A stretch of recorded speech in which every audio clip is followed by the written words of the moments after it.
This is Timeout with uSTADIUM. This podcast is for you sports super fans, for you sports debaters, and yes, you, the sports opinionators or hot takers. We take your calls live on air and answer questions directly from the uSTADIUM app. Get it at uSTADIUM.com. Join in on the conversation with Brianna, Nick, and Frankie. Timeout with uSTADIUM starts now. What's up, you guys? Welcome to Timeout with uSTADIUM. We are late because I don't know if you guys can hear this alarm going off in my background noise. My dumb new neighbors decided to set off all the alarms on the floor. The whole hallway is filled with smoke. So if I have to dip out for a second, we know why. Brie, what were you trying to cook in there? I know you. It wasn't me. I just got home from babysitting. I swear to God, it wasn't me. I get home and I'm about to hop on here to talk to you guys pre-show, and then I hear all the alarms go off. I'm like, what the hell is happening? I think it's a sign of things to come because they know this show is about to be heat. Maybe that's what it is. A little bit of foreshadowing. We have two pretty awesome guests today. We have one actually waiting to hop in the show. So I know we've been posting it all day long, just about how, awesome it is that we have these guys coming on as guests. So we have one ready to go. So Splash, if you want to toss him in here, Mr. Javonte.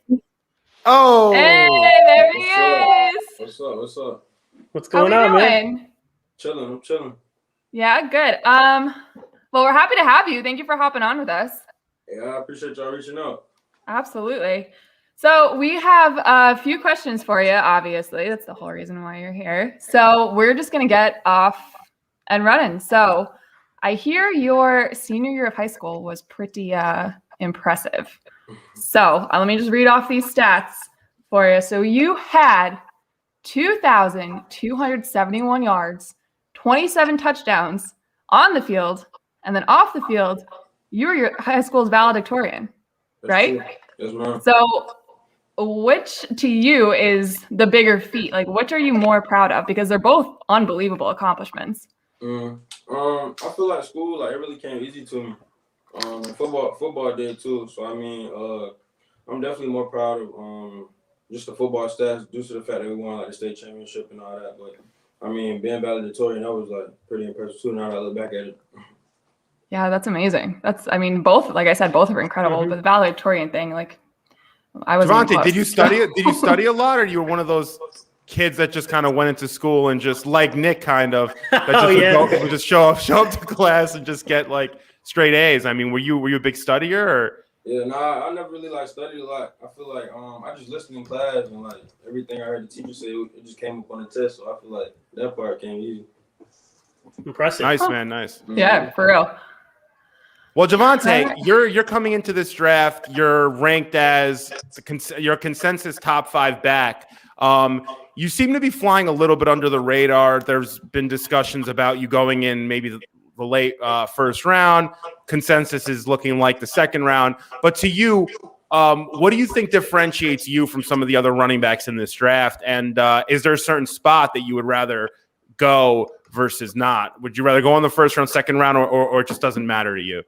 Yeah, something that differentiates me from other people, I feel like is my ability my contact balance, my ability to break tackles, a lot of stuff. It's a lot of great backs in this class. Not to take nothing from nobody else, but as far as getting drafted, I just want to go to the right team. So whoever picked me up, they just know what they're gonna get. Yeah, that makes sense. Again, guys, you're listening and watching Timeout with uSTADIUM, joined by North Carolina running back Javonte Williams, about to be NFL stud running back Javonte Williams. PFF ranked Javonte number 2 running back in the draft. Their 58th prospect overall, our 38th. So we got your back here a little bit more than PFF does. But your film obviously speaks for yourself, and everybody nowadays is always focused on what you're testing, your 40, your shuttle, whatever. Is there something that you took from your season at UNC last year and said, yeah, I know, watching the film, I'm good. Everybody sees me on tape. Everybody sees that. But is there something that you focused on leading into this offseason that, you wanted to improve on heading into the league? Yeah, definitely my change of direction, like side to side movements. I feel like I improved on that a lot from my sophomore year to my junior year. It was something that my coach always talked about, me getting better at. So I feel like that was something that I took personal and made sure I got better at over the offseason. Yeah, I can see that. And you see some film here. We got this is that's one of our favorite run, run man. here. That's my favorite run right there. Yeah, dude. I mean, you look like the prototypical running back when you see, you're watching football on Sundays, and we're big NFL fans here. Obviously, watch a little bit of college football too. But the UNC program, I mean, they're making a statement. I mean, you have yourself, Sam Howell next year, who will be a top pick. Diami Brown, Daz Newsome, and Michael Carter. I mean, should people start thinking about UNC as not only a solid football school and mainly a basketball school, but is this program starting to, get up there in the tops with all these other, power schools? Yeah, definitely. I feel like next year, they're definitely gonna be a great team again. With Sam leading the way. Another great player that you had mentioned was Chaz, the linebacker. I mean, the defense gonna be good next year too. We got a lot of players coming back. And a lot of young players too that just got recruited. I was at practice the other day just watching them, and I feel like they're gonna have a special season again this year. Yeah, Javonte, I just wanted to ask this: what is your mentality on making defenders miss? I mean, you led college football with 70 forced missed tackles. What is your mentality when you got the ball and you're going and someone's going down to wrap you up? What's going on through your head? Yeah, just growing up, ever since I was little, I always competed. Like no matter who it was, no matter what it was, I always wanted to win. So in football, I feel like you got a lot of one-on-one battles. Like you said, just getting tackled, that's a one-on-one battle for me. So just me not wanting to lose, even on those small occasions, I feel like that's what helps me keep my balance and things like that. Yeah, is there a system that, obviously looking towards the draft and where you're going to end up in a few weeks here, 2 weeks from tonight, actually, is there a system, obviously not the team, you don't have to say specifically, but is there a system that you would rather run in, or are you kind of just saying, hey, I can do it all, I can play in, more of a zone blocking system, or is it something that you're open to really playing anywhere? Honestly, just any system that love getting a running back the ball, I mean, that's where I want to go. I hear you, man. All right. So we actually have a really good question in the comments that I just saw that I kind of want to pull up and get your thoughts on. So it's going to come up on the screen in a second, but I'll just read it off to you. Scouts compare you to Nick Chubb.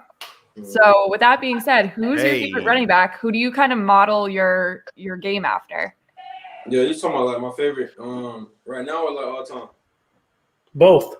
Either or. All time, my dad was a big Vikings fan growing up, so my favorite running back all time definitely AP. But as of right now, I probably like Saquon. Even though he got hurt last year, I watched him a lot in college and his rookie season. Yeah, he's probably my favorite. I mean, those are two pretty good running backs to kind of look up to. So that's for sure. Oh man. All right, let's see. We do have a couple questions in the comments for you, which is exciting because they don't ask us questions. So let's see. So Holden asks, how is it playing with another top 5 back in the draft and Michael Carter? Yeah, Mike, that's my dog, probably my best friend. We talk pretty much every day, and honestly, I feel like Mike, the reason that I got so much better over my college career, just coming in as a freshman, I feel like he really took me under my wing, and just having him there to compete with every day at practice, I feel like that's what made me push me and made me get better. All right, and then I have one last question for you. When they ran for 550 yards against we're the U here, so I'm all about the U. I have to be. When you guys ran for 550 yards, that game was ridiculous, man. I mean, you must have thought you were going to go for 6 every time you got the ball in that game. Yeah, that was crazy. We ain't expected to be like that at the beginning, but I mean, we'll take it. Was there a college program you like to beat up on more than another? I mean, I know there's obviously the rivals of UNC, but any personal rivals you like? Yeah, I probably do. Yeah, that makes sense. Yeah, that sounds about right. All right, so if you can't answer this, it's totally okay. But have teams contacted you ahead of the draft? And if so, who? Maybe? Yeah, I've been talking to teams, but I can't tell you like who I. Yeah, that's okay. I figured. Didn't hurt to ask though. Cool. All right, Frankie, Well, I think we Javonte, have an important question here for you. Well, first off, Javonte, call my Jets if you can in any situation. Call Joey D, Joe Douglas, and try to come here, man, because I'm telling you right now, you'd be a great fit for the New York Jets. We have the draft capital to get you, and we need a running back. And I think you coming here with presumably Zach Wilson, I think you guys would crush it. And if you do, I'm going to take you out for lunch as many times as you want. Cutlets & Co. That's who's sponsoring this question, and we're going to ask it to you. And that's do you know what a chicken cutlet sandwich is? No, I never heard of it. So funny. I know. Not that. many people have. We get that all the time. It must be a Northeast thing. I don't know. It is. It has to be. It's like a little thin, like cutlet breast, and it's like fried on top and the bottom, and it's like in a sandwich. We'll send you a picture of it. It's really good. But there's a question: if you had to have one sandwich for the rest of your life and only one, what is that sandwich? The Philly cheesesteak. Oh, there he was we ready. go. Oh my God. He was All ready. right, I like that answer.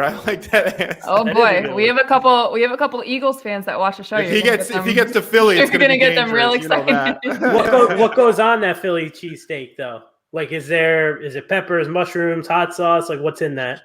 Nah, just mayonnaise and banana peppers. That's it. All right. He's Banana got it. He's got it down pat. That's unbelievable. Well, we are, like I said, we're so thankful that you came on. It was so great talking to you. You want to plug your socials so people know where to find you? Yeah, just all I got is Instagram, so add Javonte Williams.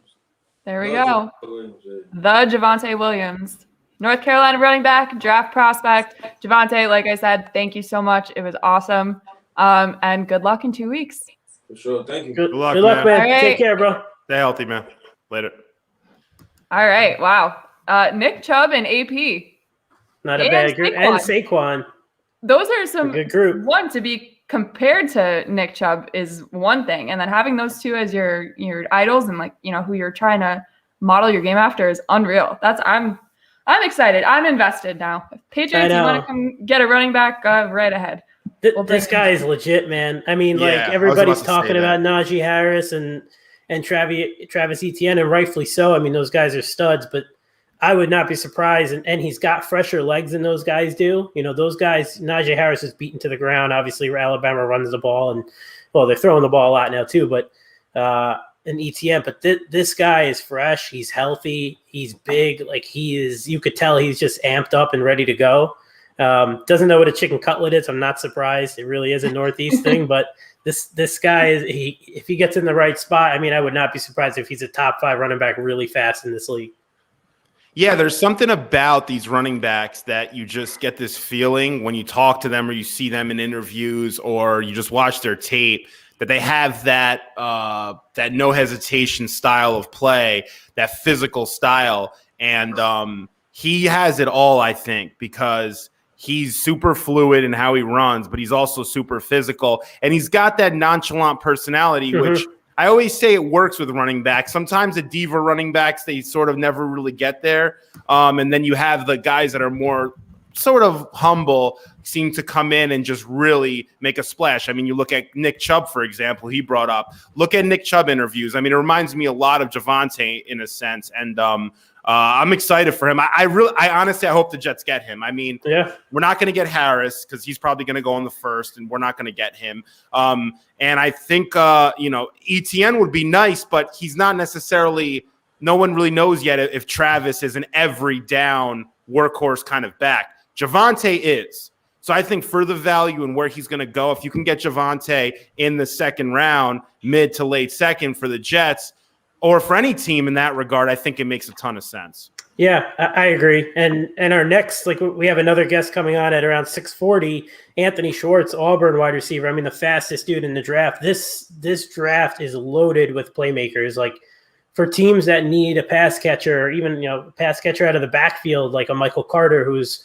Javonte's teammate, like this draft, if you need guys who can make plays for your quarterback, looking at the Jaguars with a young quarterback, the Jets with a young quarterback, your Patriots could use one, obviously. So this draft, it's not the best draft for safeties. It's not the best draft really for linebackers, edge rushers, corners, solid. It's more deep than it is like top heavy, but this draft, you got to load up on offensive players. And between Anthony Schwartz, who you can get in those late day 2, early day 3, that third round, I feel like is the sweet spot for him. He's going to take the top off of a defense, and his best game is definitely ahead of him, in my opinion.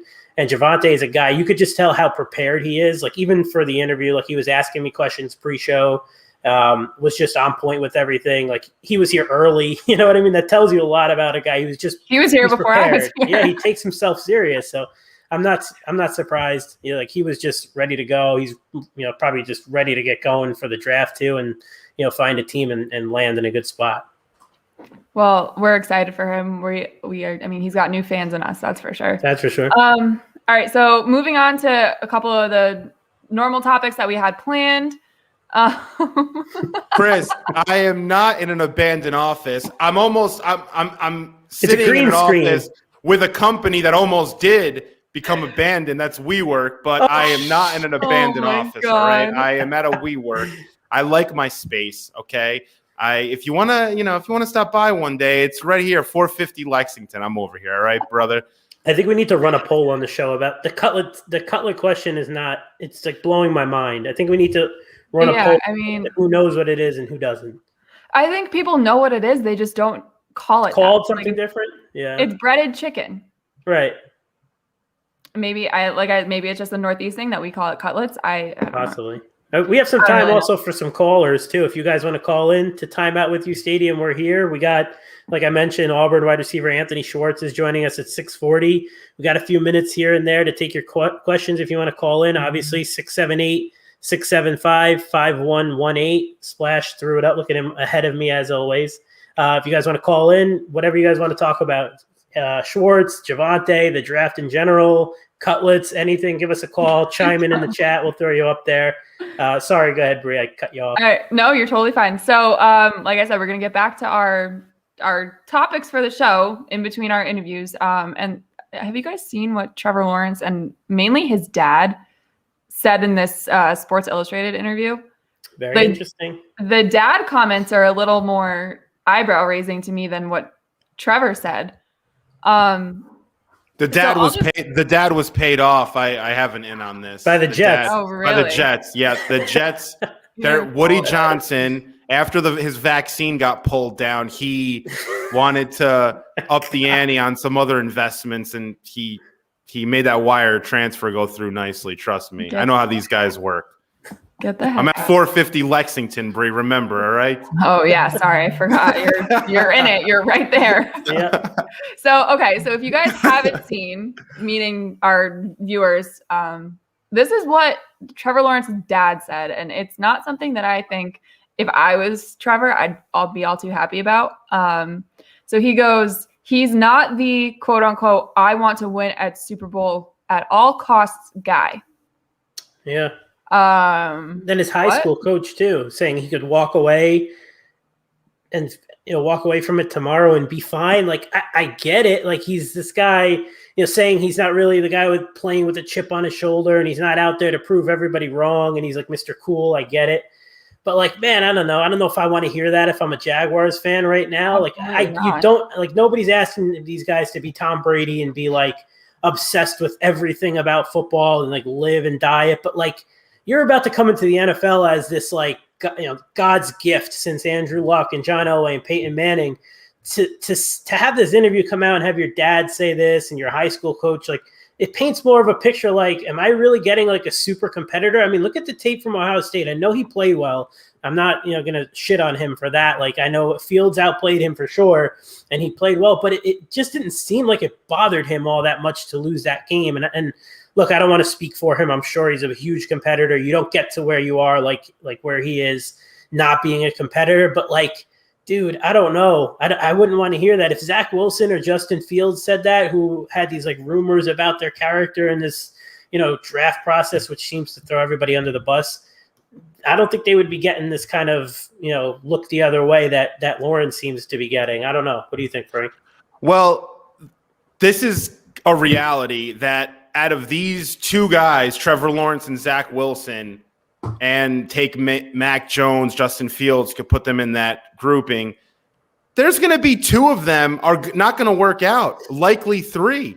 You might get one, you might get all of them might not work out. Who knows? I mean, you don't know with these drafts. It's not going to be that Trevor Lawrence, Zach Wilson, Justin Fields, and Trey Lance or Mac Jones are all going to be good. It doesn't happen. Go back to past drafts. I mean, go back to former first overall picks. It doesn't always work out. Jameis Winston, Cam Newton, Bradford you have on there. I mean, you have quarterbacks, Jared Goff. It doesn't always work out going first overall. So I do think with Trevor Lawrence, it's a little bit different. I do compare him a lot to Andrew Luck. So I don't think that these comments really mean all that much, to be honest. It happens.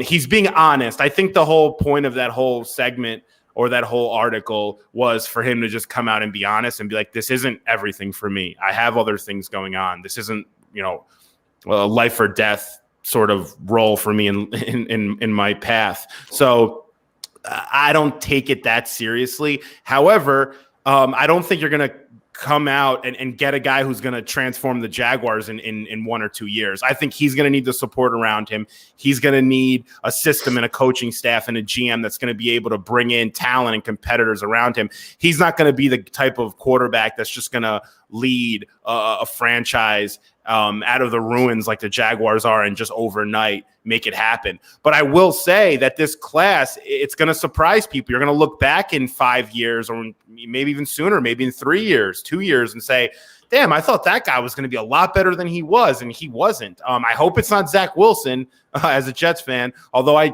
have said previously I would take Fields over Wilson. We're taking Zach Wilson, Jet fans, so he's going second to us. We're going to get him, and I'm just concerned that who knows? If it's not Trevor, it'll be Zach. It's going to be very rare that Trevor Lawrence and Zach Wilson are going to be these flat-out studs, and then you might get Trey Lance, Justin Fields, or Mac Jones is going to be another one. Mund. It's not going to happen. That's not how these classes go. The chances are there's more likely to be busts out of the top 5. 3 will be busts versus 3 will be, above average or great. That's just how the numbers work. Look at any draft in the history of the NFL. And with that comment that little clip that Splash just had up where he said that, he doesn't feel like people are out to get him. He doesn't have this huge chip on his shoulder. He's trying to prove people wrong. Well, he came in and he didn't really have to beat anybody out for this job. He started as a freshman. He's had an incredible college career, something that is going to go down in the history books of college quarterbacks where we think, okay, well, who was the guy when you were younger, when you're talking to your grandkids? You'd be like, oh, shit, it was Trevor Lawrence, and this is what he did. So it's not like he's a second string safety who's coming into the draft and he might go 5th or 6th round and he's got a lot to prove. Obviously, we know he doesn't. But if I was a Jaguars fan and my team is investing their first overall pick for this guy and he says this stuff where it just seems like, yeah, like he's saying he's passionate about it, but the context behind it really makes it sound like he just doesn't give a crap. I wouldn't be all too excited about that. Like, I want somebody who's going to come in and work hard.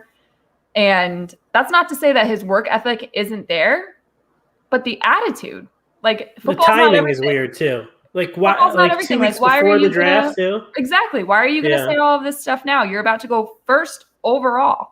Yeah, and now. And Frank, to your point before about like taking the Jaguars, from the dumpster to the penthouse, or the outhouse to the penthouse, is the saying. Like, Andrew Luck came in with a 2-14 team, fresh off the Peyton Manning stripper neck injury, and took that team to 11 wins. So he took that team from garbage and won right away with them. There wasn't this growing pain. Like people are comparing him to Luck. Well, the Jaguars just won 1 game last year. They won 1-15, won week 1 against the Colts. So be it. Is this a guy in Lawrence? Like, is he going to be able to do that with this team? Like, I know a lot of people are comparing him to Luck and Elway, and more about the perfect quarterback prospect is really where they compare them. I don't see too much in their games that are similar. It's not. I don't know, man. People have to realize something too, and he's playing at Clemson. His yards are going to be inflated when you're dumping a ball to ETN, who's taking it for 40 yards every time he's catching it. He was throwing to T. Higgins. I mean, he had a ton of talent in Clemson. So his yards are going to be inflated. His value is going to be inflated coming out of college. Andrew Luck's wasn't. So it's a different – he's not going to be Andrew Luck. And I said this a while ago. I love him as a prospect, but I don't put him as this can't miss like a lot of people did. It's the numbers are inflated, the value's inflated. This coming out takes away from the type of player that he can potentially be. He's not going to be Andrew Luck. The Jaguars next year, and I'm obviously predicting. I don't know if I'm right about this necessarily, but if I had to project, I think Trevor Lawrence will be a very good quarterback. I don't think he's going to come in and be the next Andrew Luck. And I think if he didn't go to Clemson and he went somewhere like he went to Stanford where Luck went, I mean, it would be a different situation. I don't know if he'd be the sure thing first overall pick. I don't think enough analysts ever do that. Do you ever put a quarterback and take him and say, hypothetically, if he was in this system and was in it was in Stanford and went through the ranks there, would he be the hands down number one pick right now?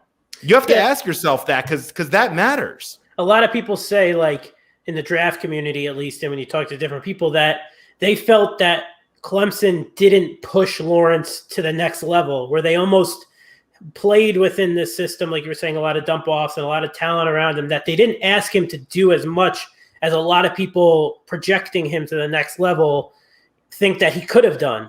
So they almost said, like, they think he's going to get to the next level and expand his game. Obviously, that's the hope when you develop a quarterback. But they thought that Clemson almost not babied him, but didn't want him to do as much in that system and didn't really allow him. It's crazy to think because of how good he was at Clemson. And look, I'm a huge Trevor Lawrence fan. Obviously, I think he's going to be awesome. I don't love the Jaguars organization. I don't love Urban Meyer. I don't love Brian Schottenheimer there. So everything that the Jaguars did, I didn't love. For him at the next level, but he has so much to his game that, people don't think Clemson even allowed him to do and show off. So I'm so curious to see what kind of guy he'll be in the NFL when, look, he'll have great talent around him. I mean, they have solid receivers. They even added Marvin Jones.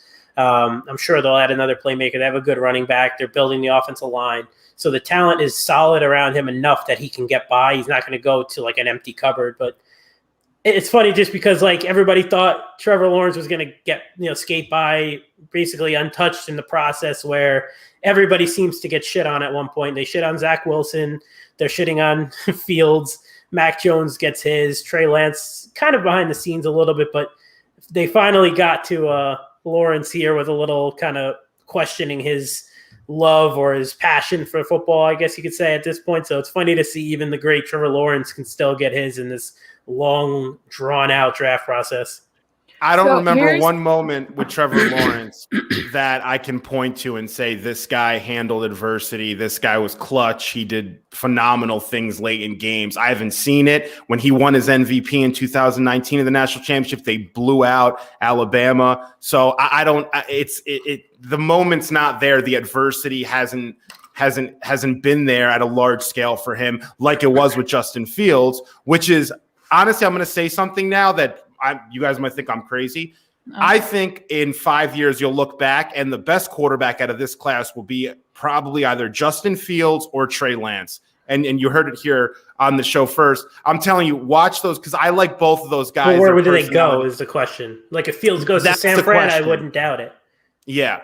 I just like those guys. I like their intangibles. I like their style. I think it's conducive to where the game is going. I love Trevor Lawrence and Zach Wilson on the surface, but I think looking back, we're going to look back and say that Fields kid was a beast. What were we looking? What more were we looking for? It's so dependent on where these guys end up because in a vacuum, I would say you're crazy, but putting the system and landing place and coaching staff and talent around him, I don't think it's crazy. So I guess I'm 50-50 there. But I just think if Lawrence lands in the right spot, I don't think he's a guy who will do what Luck did, like 2-14 to 11-5 or 11-6 now with the 17th game. But I still think this guy is incredible. He's one of the best quarterback prospects I've seen, and obviously the shoe and number one pick. And at the end of the day, the quotes, you don't love them, but they're not like, it's not like the end all for me, for him. I just don't love to see them right now, 2 weeks before the draft.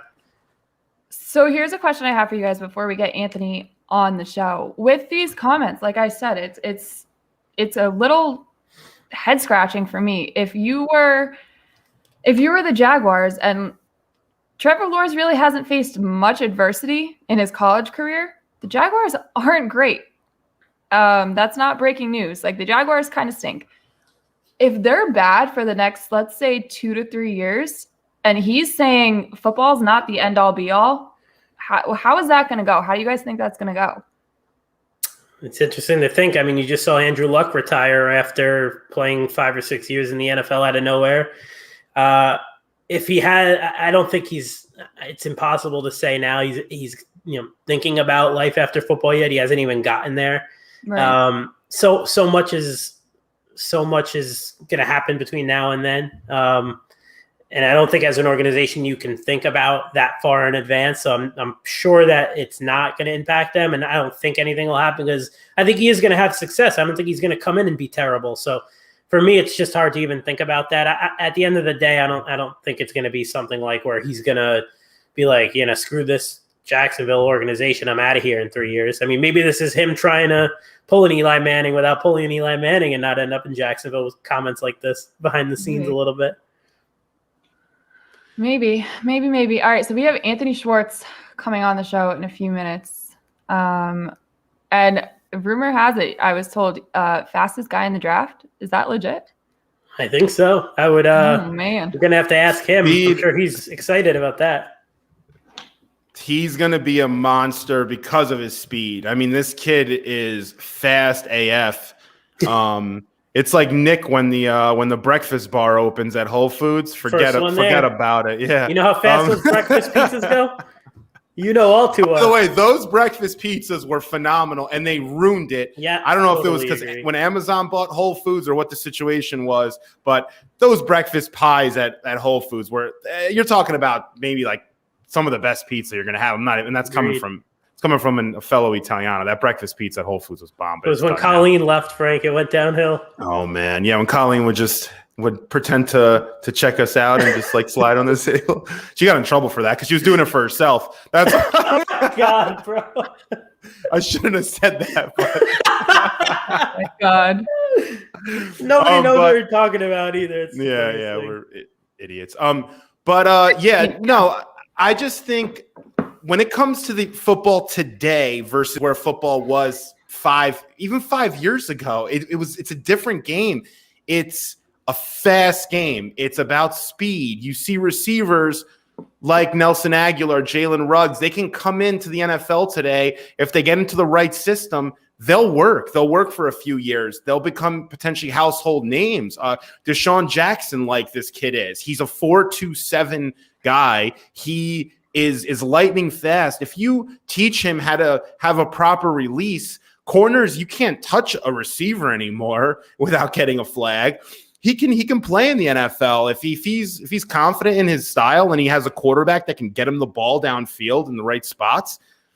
Anthony Schwartz could be someone that we look back on and we're like, this kid was undervalued. Nick, maybe you want to talk a little bit about where he's projected to go, but there's rumors he can go on. They're projecting third round, right? Well, Mel has him in the second round. Mel Kiper has him going in the second, and it really depends on when this run of receivers start, right? Because you have obviously the top 3 guys, which we spent weeks and weeks talking about, but then there's that next group of guys: Terrence Marshall, Frank, you mentioned last week, Rondale Moore, Elijah Moore, Kadarius Toney. Like, there's another group of guys after that top 3 that can really go depending on what a team sees in him. And a guy like Anthony, that speed is like undeniable. Like yes, there's other things to the position. And like you said, the release, the hands, the tracking the ball, that's all something he's going to have to work and develop on. And I think he's somebody, personally, he's one of the top sleepers for me. And that's why I'm excited to bring him on. But he's somebody whose best football, again, like Javonte, is ahead of him, and he hasn't even scratched the surface on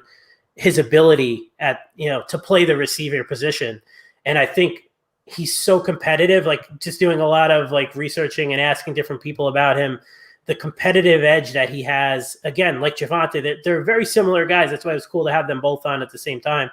The competitive edge that he has and like the want to develop as a receiver, if he does land in a system, like I think he's a great fit for the Jets. I really do. I think he's a great fit for Chicago. I think he's a great fit for San Francisco. I think he's a great fit for the Rams to learn under Deshaun Jackson, like you mentioned. This guy, I mean, if he goes to a team on day 2 in the 3rd round, he might be a guy where you're looking like, wow, he bursted onto the scene a lot quicker than teams thought. Well, we got him in here, so we are Woo! ready to pull him up. Mr. 426 himself, uSTADIUM sleeper. What's up, Anthony? How we doing? What's up? I'm doing good. How are you doing? We're good. We're all good here. So I don't know if you saw our little interview with Javonte, but we've got a few questions lined up for you. So I'm going to lead it off. Are you hands down the fastest receiver in this class? Yes, for sure. Hands down. Not even a question. Didn't expect anything else. I love that confidence. Everyone's saying Jalen Waddle's faster, though. I've been hearing this is tough. No, Jalen, he's pretty fast too, but even he knows that deep down that I'm the fastest in there. He knows. So one of my buddies asked me to ask you, what about Kadarius Toney? You faster than him? Well, yeah, I'm faster than today. Is the 4.26 the fastest you've recorded? In a time 40, yes, it has, but I'm pretty sure probably one of my track times might have had a faster 40 in track. Wow. So as you guys know, Anthony is a big track runner. I'm sure you guys have seen the different interviews he's done, the documentary I watched on YouTube, which was awesome, with your mom and your grandma. Went through playing with Patrick Surtain, who was my least favorite player growing up because I was a diehard Jet fan, and those Jets-Dolphins battles with him and Sam Madison were growing up, that was the team that you hated. So obviously he's the father of Patrick Surtain from Alabama. If you played against him in the NFL, who's getting the best of who? Well, I'm gonna get the best of me. He'll probably say he'll get the best of it too, but I know I'm a competitor. I know I'm I feel like I'm one of the I probably know him the best out of any receiver, probably even more than the ones he went against Alabama. I feel like I know him the best. So I kind of feel like I know how to get him. How many times you played against him in school yet? In college, I played against him all 3 years. 3 years, huh? That's crazy. Yeah, Anthony, you were a big prospect coming out of high school. You had offers from Temple, Miami, Notre Dame, Fresno. List goes on and on. What drew you to Auburn? I think some of our fans might want to, a little insight into that whole process. What was that like? What was a recruiting trip visit like? I mean, yeah. Really, the first time I visited Auburn, I kind of fell in love with it from the jump. It was just a different vibe than anywhere I've ever been to. And it's also just kind of like a big, huge family there. Just the whole city's behind the school, behind the team, supporting the team. Then everyone that's a part of the team is very supportive of each other too. It's like I said, a huge family there. And I love that aspect of it. And I felt like it was a great place to both plan and to kind of mature and grow up in. Yeah, I mean, let's switch gears now from college to the pros, the transition to the draft process. I mean, this year was so different. Obviously, I'm sure you said you were a big NFL fan, so you followed the draft and the combine process, and it sucked because I thought personally you would have been one of the stars of the combine this year just because of, that track speed and, the ability to just make things happen. And obviously everybody loves to watch the combine for the 40, and I think you would have obviously had the fastest time. But with a weird year like this, what has the process been like? Have you been able to kind of speak with certain teams? Is it all through Zoom meetings? Are there any one-on-one meetings with teams that you were able to get to? Yeah, so the process, it kind of it was a little strange having to do everything on Zoom and meet on Zoom, but it kind of felt probably not as stressful because instead of being in the room with like, for example, like being in the room with like Jerry Jones, someone like that, you're on a Zoom meeting, so it's kind of not as stressful. Just don't have to worry about your mannerism, all that. But it's still, you have to be professional. You have to be able to say everything right and say everything honestly, because the reason why they're asking this question is because they already know the answers. So at that point, it was pretty kind of easy once you get used to it. Probably my first one or two, I was kind of nervous, and then going on, I'd be like, "Oh, this is not as bad as I thought." And from that point on, it was pretty easy. Anything crazy from anybody? Like a question that threw you out, for a loop? Not really crazy, but I would get asked like, "Do I have any kids?" And I'm just thinking, I'm still in my mind, still think I'm young, but like 20, about to turn 21. There's people with kids on my age, so that's why they're asking these questions. That is crazy, man. Yeah. Just seeing Patrick Surtain with a kid coming into the league. I mean, I'm only 31, have my own kid, but to see that, it's just you take a step back. You're like, man, you are getting old. Anthony, is there a team do you have a list of teams that you'd rather go to versus not? Are there certain fits that you think fit your game best? You're a speed guy, so you probably want to, I guess, to go somewhere where you can utilize that speed, or to you, it's just wherever I go, I'm going to make it happen. Really, for me, it's just wherever I go, I'm going to make it happen, no matter if it's a team that runs the ball out or a team that likes to go vertical, pass the ball. I'm going to go wherever I go to. I'm going to just go from day one, just try and play the best that I can and try and do the most that I can to get reps, get on the field and get the ball out and try and dominate with the attempts and don't take anything for granted. Okay, so follow-up question. How would you feel about catching passes from a former Auburn Tiger in Cam Newton and New England? Because we need receivers. You don't want to do that. We need receivers so bad. No, I would love to, especially playing with a great quarterback like Cam Newton.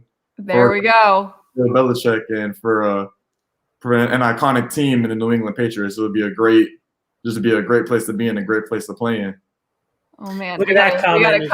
We gotta cut and clip that so I can tweet it out. People are gonna fall in love with you like that. And Alec asked a question: when the Ravens draft you, I need a Hollywood Lamar Schwartz race. Who's coming out on top there? Oh, I'm easily coming out on top. I could right now. Try to fall out there and race them right now. But yeah, is there anybody you think that could beat you in a race? One guy in the league, one guy in college. Is there somebody that we should watch out for? On the football field, no, not at all. The closest would probably be Tyreek, but other than him, really, there'd be no one really even close, honestly. So if Tyreek Hill wanted to race you, let's say for $10,000 after you get your contract, would you do it? Would you race him on a full football field for $10K? Oh yeah, definitely. I love that. Man. That's my kind of guy right here. This is what we got. Nick, we have to make this happen. I know. Yeah, we got to get this set up. I'm sure everybody's asking you, right? Right. Yeah, I feel like that's been asked so many times. Are we any closer to seeing this? Not yet. Probably when I take a draft and get everything settled, then it'll be probably easier in time to make that happen. Maybe you'll end up in KC. I mean, I'm sure they love Sammy Watkins. I'm sure they love players like you that can get them the ball and hit your head on the goalpost. So that could be a good fit. Is there any other teams that? I mean, I know it's a tough question we always ask the guys, and some of them are iffy about answering it. But is there any teams that have shown a little bit more interest in you than others that you could see yourself with in 2 weeks now? I would say probably more like the Jets, the Rams, the Chargers, 49ers, the Bears, the Vikings. Those are teams that have there's some more teams too. Those are teams that I've heard from more than once. And so those are teams that kind of stand out in the back of my mind. Usually when people usually ask me, I say those are teams that I feel like might want me more than others. But of course, you never know. It could be a team that I talk to once ever, and the next thing you know, draft day, I get a call and it's the team that I would never even think I would be going to. For sure. Could be the Patriots. You never know. Could be. Any pro comps you have? Like any of the scouting guys or like these so-called experts have given you a pro comp that models your game around? Not specifically who you model it around, but who they tell you they remind you of? Yeah, I've been seeing a lot of mainly actually Will Fuller, and then some Curtis, and then of course some Tyreek Hill as well. I think any team can use any of those guys, that's for sure. I can think of one right off the bat. Just saying. She's trying to make this Patriots thing happen. I'm just saying. Bree, Cam can't even throw 20 yards anymore. He Oh, used to. man. We're not talking about Cam. We're talking about Anthony. Just saying. I think Zach Wilson and my man AS, that would be a combo right there. Yeah. That's what I want. But Anthony, good luck in the draft, by the way. We're going to be rooting for you. We hope you get drafted higher than even expected. Like, we'll be rooting for you. Don't forget about us when you get drafted. You can always do a show on uSTADIUM. We always ask our guests this question. We're going to ask you, do you know what a chicken cutlet is? I've heard of it, but I don't know exactly what it is. All right. Damn it. Progress. All right. It is All right, progress. You're right. Progress. All right, one sandwich the rest of your life. What's in that sandwich? Honestly, it would be a chicken. It would be a buffalo chicken sandwich. Good one. Okay. What's on it or in it? Just buffalo chicken. You got blue cheese. Blue cheese? I Yeah. don't really like cheese, so it'll just be buffalo chicken, and maybe if I'm feeling right, it'll be pickles in it, like a hot chicken sandwich. I like that. So it'll be one of those two. Who's got the Right. best hot chicken sandwich? Is it Popeyes? Is it? I mean, we got to know, right? This is a sensitive subject for some That's people. where Nick's going after the show, so he's got to. This might make or break where I go after the show. There's a place in Birmingham that's also in Nashville. I forgot what it's called, but it's really good. And then there's a place actually down here in Florida called Hot Chicks, and that's really good as well. Ooh. I like All right. it. I'm Going local. gonna be in Support Florida small in businesses. a month and a half. I might have to check it out. All right. There's one question in the comments that I think is a really good one. So I'm gonna ask you it before we wrap up. Who's the one corner that you would love to go against in pros in the league? You can only pick one. Like only pick one. Yep. Ooh, there's so many good ones out that I want to go against, but I'll probably have to say Jalen Ramsey. Yes, I wanted you to say that. That's the right answer. You see going against all the top guys, and he's usually eliminated them from the game.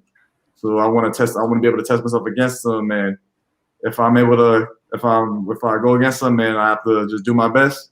And if I get on top of him and I catch a touchdown on him, I'm not going to talk anything, but I'm going to be like, okay, you can touch on Jalen Ramsey, you can't touch on anyone. That's my. You can talk because you know if he shuts you down, he's going to talk too. So if you but catch that's a what he touchdown on wants. him, you can talk. That's what he wants. Don't give him what he wants. Make man. him think about it. This is the type of personality you need to be great. Yep. By the way, Yes, this is greatness right absolutely. here. Nick, you have to send this out to some people because this is big time stuff, man. This is big time. Yeah, I mean, the confidence, the attitude, like I love it. It's amazing. yeah, Heck and not to to blow your head up a little bit more. I don't know if you heard before we got on, but I was talking about how the competitiveness that you had. I before the show, before you came on the show, I kind of just previewed your game a little bit for the guys and girls and whoever was listening. Was like, yes, the speed, everybody will talk about it. I'm sure you're sick of talking about it, but it's that little bit of that extra edge that you have, to me, takes you from that like level where people are saying, all right, maybe I can get an Anthony Schwartz on day 3 in the fourth round or 5th round. The fact that you have that to go along with this elite track speed, you can't coach that kind of stuff. The speed and the competitiveness is why, in my opinion, you're a top 50 player in this draft. So I appreciate that for sure. Of course, man. Don't lose that competitiveness, even if it's tough. Like coming in as a receiver, it's tough, in the first year or so in the NFL. But man, like if you keep that and you keep grinding with training and keeping that speed up, I think you're going to be, big time in the league, bro. Absolutely. All right. So before we wrap up, you want to plug your social media so people know where to find you? Yeah. So my Instagram is Anthony_Flash10. My Twitter is The Real Flash. L and Flash is the 1. And you want to follow me on TikTok, it's Anthony_Flash10. I barely post on TikTok. So Remember Brianna, you TikTok, got to follow him. Yeah, Brianna's okay. our So resident I'm TikTok the resident expert. TikTok expert here. So I will hit you up on TikTok. Make sure I toss you a follow. Yeah, and that's that. Anthony, thank you so much. This was awesome. And like we said, keep up that attitude, keep that confidence, and we're going to see you do great things. So best of luck in 2 weeks, and we hope to talk to you again. Yeah, for sure. Thank you guys for having me on. Jets. If you end up with the Jets, the chicken cutlet sandwich is on us, bro. We'll talk. Damn right, man. All right, Ant. Bye. Be good, bro. Bye. Later, Ant. Okay, well, that is like He's- night and day. Night and Do you day from the see- Trevor Lawrence comments. Yep. You hear the popos? Yeah, man. Oh, They're they just coming. left. Yeah, They're he's coming. that fast. They're coming. Because That's when you know he killed the interview. Yeah. I told you that That's- your siren was a preview for what was coming with the smoke, Yep. and now because This is Anthony all- just murdered that, we got the cops. That's coming. all splash right there. Where are the cops right now? They are outside my apartment. Oh, that's yours? Louise. Yeah, I don't really know what's Oh, going on my here today. What is I don't know. going on? I don't know. Things are popping off in Providence, I guess. Speaking of Providence, do we want to talk about? Sure. I don't want Bree to man. cry or anything. I don't know if you're ready for this Oh, man. emotionally. No. We can talk about it. It has to be talked about. In order to move on, it has to be discussed. That's good way to cope with it. So, yeah. Give us so a little bit here. This is we'll give you the floor, Miss Patriot. This is my thing. Julian Edelman, as we all know, has called it a career after 12 years with the Patriots, being their absolute workhorse, Mr. Reliable, whatever you want to call him. His knee, I guess, is just too far gone to the point where he can't do it anymore. So he's done, and it sucks. It's not something that we didn't see coming, but that doesn't make it any easier to kind of wrap your head around and deal with. Because when somebody has done so much for your football team for over a decade, and like when it comes to Julian, I mean, he came in, he was quarterback in college. When Bill drafted him, he said, well, he's not going to be a quarterback. We don't really know where we're going to put him. And he ends up playing receiver, punt returner, and cornerback. Like, he did it all. So he had an amazing career with the Pats. He's somebody that you can't tell the story of the New England Patriots without Julian Edelman. He's somebody with the last decade of football. You can't tell the story of the last decade of football without Julian Edelman. That catch that we just saw in the 28-3 Super Bowl. I mean, we saw how many Patriots Super Bowls end with crazy catches. Jermaine Kearse almost made it a three-peat with insane catches to finish off games. So with Jules, it was like the biggest sigh of relief. And he bleeds Boston. Oh my God. He's like through and through mass hole. He's embraced it here just as much as we've embraced him. So it sucks. It's sad. He's definitely going to be in the Patriots Hall of Fame, and I will be at that red jacket ceremony. And then we get into this argument, which has been the hot topic of Twitter for the last few days. Is he a Hall of Famer in the league, not just the Patriots? What do you think? My answer is no. Okay. I feel better saying no now. That is surprising. That's very know. surprising. I know it is. My thinking is if they factored in playoff stats, then you could maybe make the argument. But he just did against him as a Jet fan, that's for sure. All right. I'm going to explain why Julian Edelman is a Hall of Famer. How about them apples? Lord. Wow. How about them effing apples? I bet everybody expected this from me and not from you.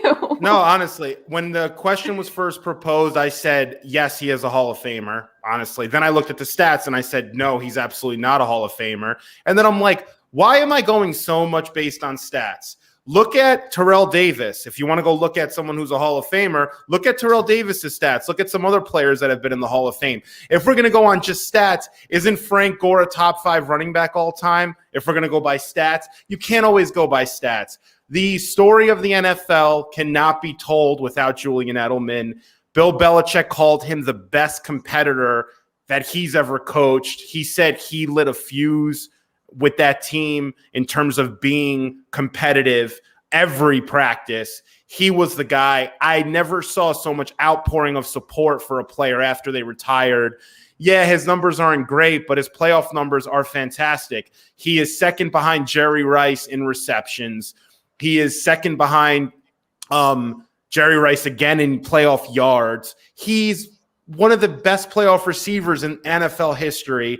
He was the backbone of a team and a dynasty that was one of the best dynasties in NFL history. He had 1,000-yard seasons. It's not like he didn't have 1,000-yard seasons. He had 3,000-yard seasons. I was going to say maybe only had 3. He had 3, but you could count one other, 972. He had some injury problems throughout his career. But Julian Edelman overall, when it's all said and done, he is somebody that when you're talking about the NFL and it's about winning, and too many guys and too many analysts, and I mean football players, they just worry about stats. And it's not all about stats. The game is way too much predicated on stats. If you were to put Julian Edelman and I don't know, all right, let me just go out on a limb here. Calvin Johnson, people think is like some god wide receiver. Newsflash, he's not. Talent-wise, he is. Stats-wise, he is. He's not. He didn't win anything. What did Detroit do with Calvin Johnson? What kind of competitive streak did he bring to that team? But yeah, people loved him playing Madden. People loved watching his highlights. He didn't change the NFL. The NFL story starts and stops. Maybe you don't even bring up Calvin Johnson. Julian Edelman, you have to bring him up. Maybe it was that catch against the Falcons that was the catalyst for me, but we overthink this too much. You want to go by stats and Pro Bowls and all pros. I get it, but his playoff numbers speak for themselves.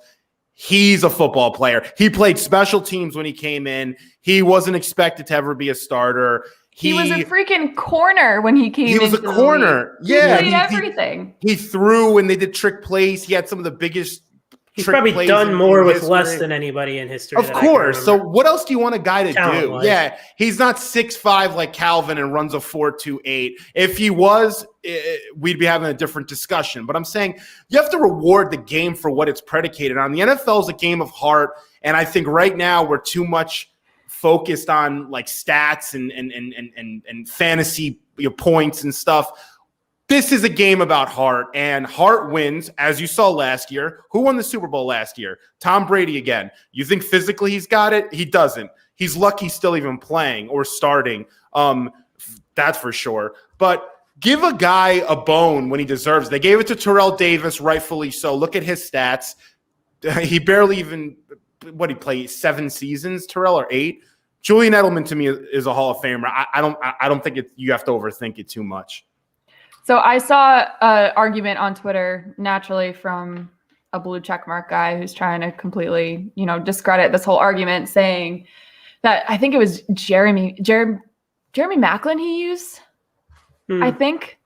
And he's saying that, okay, well, if we're going to make the argument for Edelman, we have to make the argument for Maclin. Like they're if you look at their numbers, okay, maybe they're similar.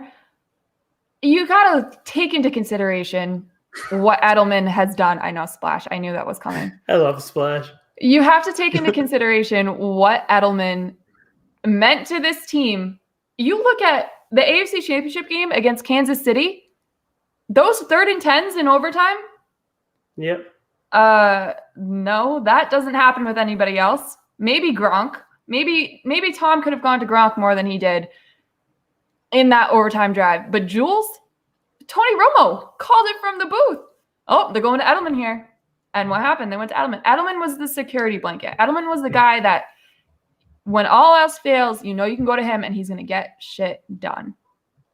So if we're not going to consider the playoffs and that clutch gene that not a lot of people had, then I just think it's kind of like an antiquated process. Like I said, not to say that I think Edelman is a Hall of Famer, because the process isn't going to change.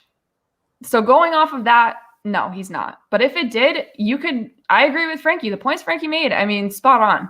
So yeah, it's an interesting topic for sure. The Hall of Fame is it's so funny. People claim they don't care about it, but man, it riles people up. Same thing with the Baseball Hall of Fame when you talk about it, or the stats in baseball. It's crazy.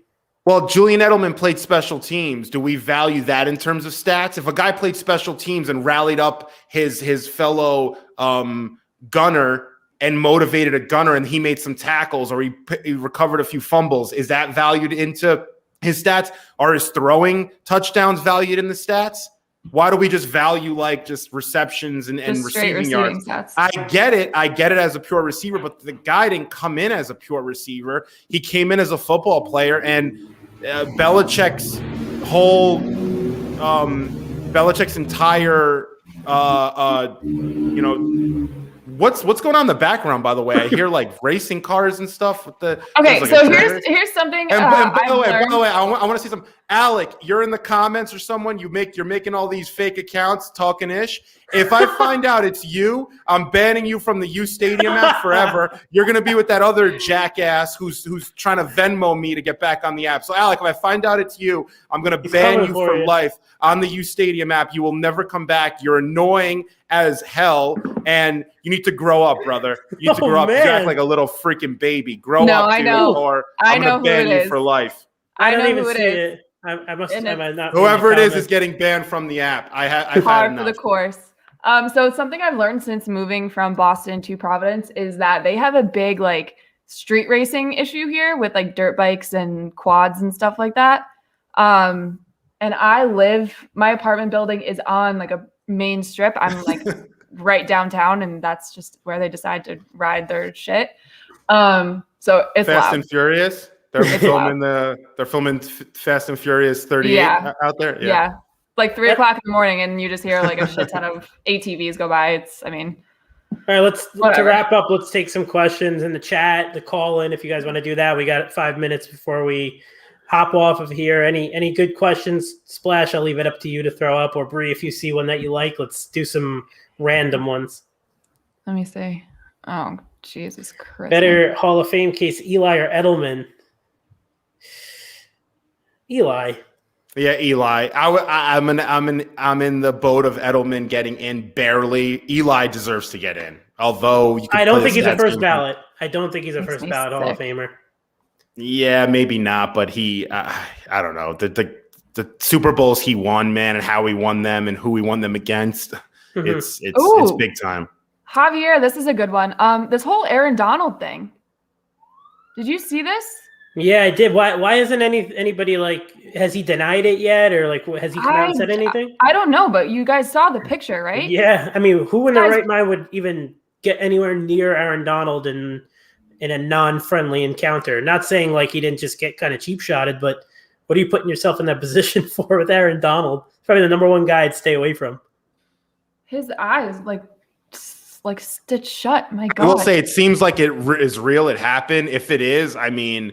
He's going to have Donald's going to need a really good lawyer, and he'll get one, and he will settle, and he will pay this guy who got hit a lot of money. If it was a regular person, you may go to jail for something. I'm just saying, I'm not saying that it for sure happened, but it seems like it did. And Donald's a nut job. He's you see him play, you see him interact with people. He probably hit someone for real.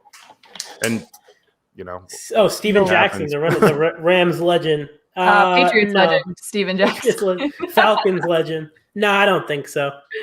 Not a bad case, though. He was a good player. He had some really good years, but he's almost there, I would say. But, I mean... Frank, people are saying you went after the wrong guy. It's not Alex, by the way. It wasn't. It's not Alex. No. Alex. Who's the Tom... I don't even... Who's the Tom Brady kid that loves Tom Brady?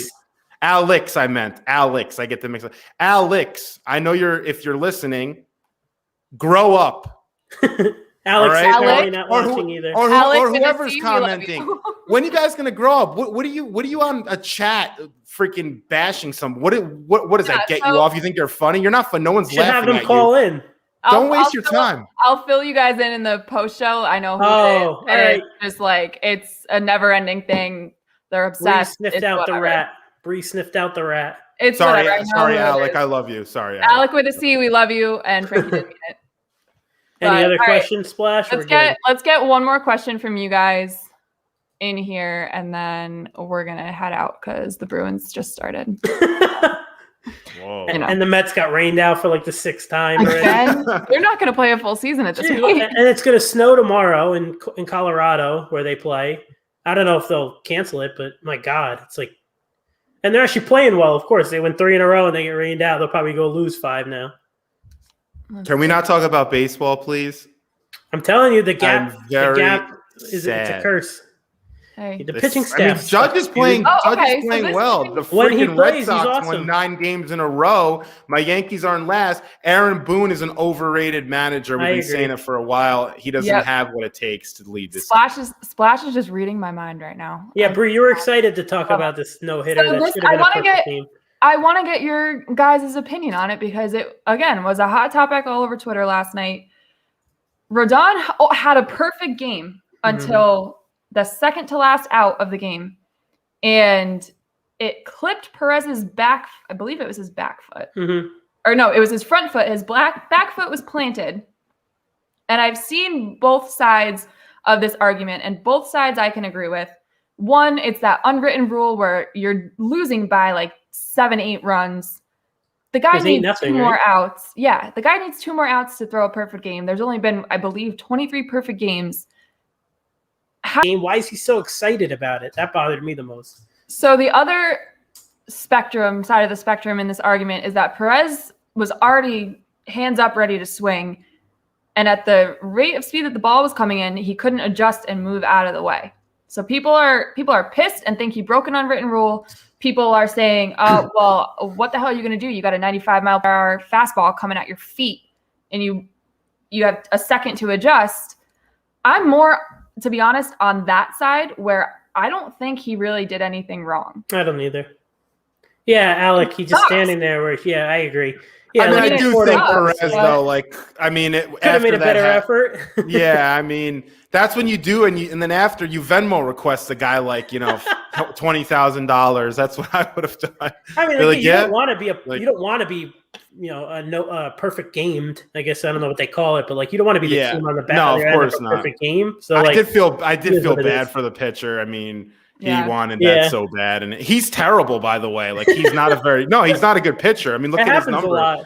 It does, right? I love when these guys come out one night and just they're on it. Who was the A's pitcher? Dallas Braden, right? Splash. You can correct me if I'm wrong. Dallas Braden, perfect. Yeah, it's funny how it's it's never like DeGrom or Cole. It's always 2011. It was King Felix in 2012. Oh, that's true. Yeah, that's true. And your boy Johan Santana threw a no-hitter for the Mets. Well, ruined his career. It did. He sold his soul for that no-hitter. He's never the same since. And by the way, can't get any help. Yeah, I was about to say that. Jacob deGrom, I was arguing about this with some people.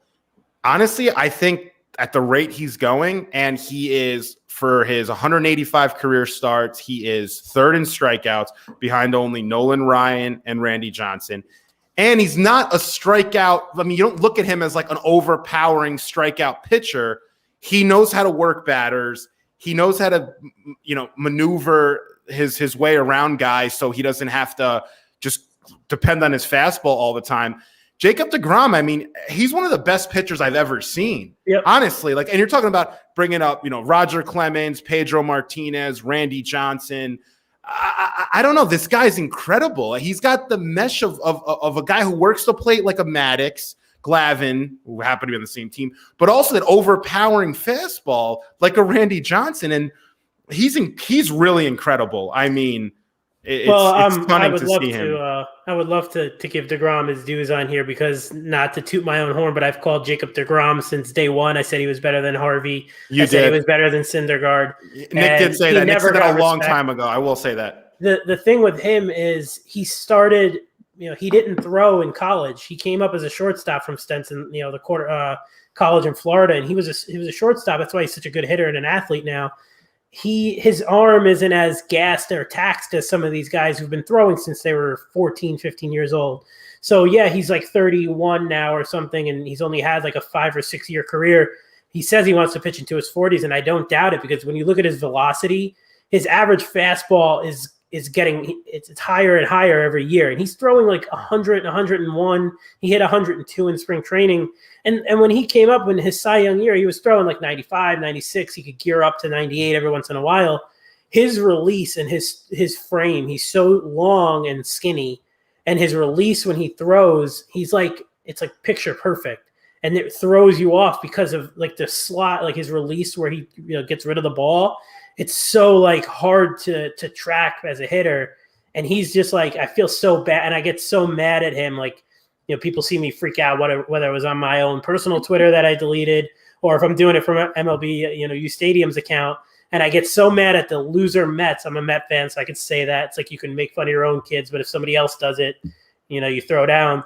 The loser Mets just year after year don't give him any support. And he's going out there, and you would think that would like play a toll on this guy where he's like, I can only give up a run today, or maybe no runs today. And he does it just start after start. And it's like the most dominant, performances you see just every game. And they just don't, like, he's the best athlete on the field in every start. He's the best offensive player on the team when he starts. So it's like, I like that people are starting to kind of give him his dues because he is one of the best pitchers we've ever seen. The thing with DeGrom is, I remember a few years ago, it was like a joke how he would go out there, pitch this gem, and the Mets would lose. It's worse and it was now. like, and it was happening every other time he was pitching. I'm like, this joke has to end. It's like a joke that just keeps happening over and over. And it's like, how? And it's still happening. Yeah, like it's the worse guy now. in 2 starts this year, he has 21 strikeouts. He's allowed 1 run. He has a .64 ERA, and the Mets are 0-2 in those starts. It's not even a joke. It's like it's a curse. Mm-hmm. And people are saying the Mets should think about trading him. And I know that sounds crazy, Nick, and it does, because what else would you want? Who else would you want on your team than a pitcher like that? But they may have to just trade this guy for the farm, because he doesn't seem to win games with the Mets. If he can't win here, then what are you doing with the guy?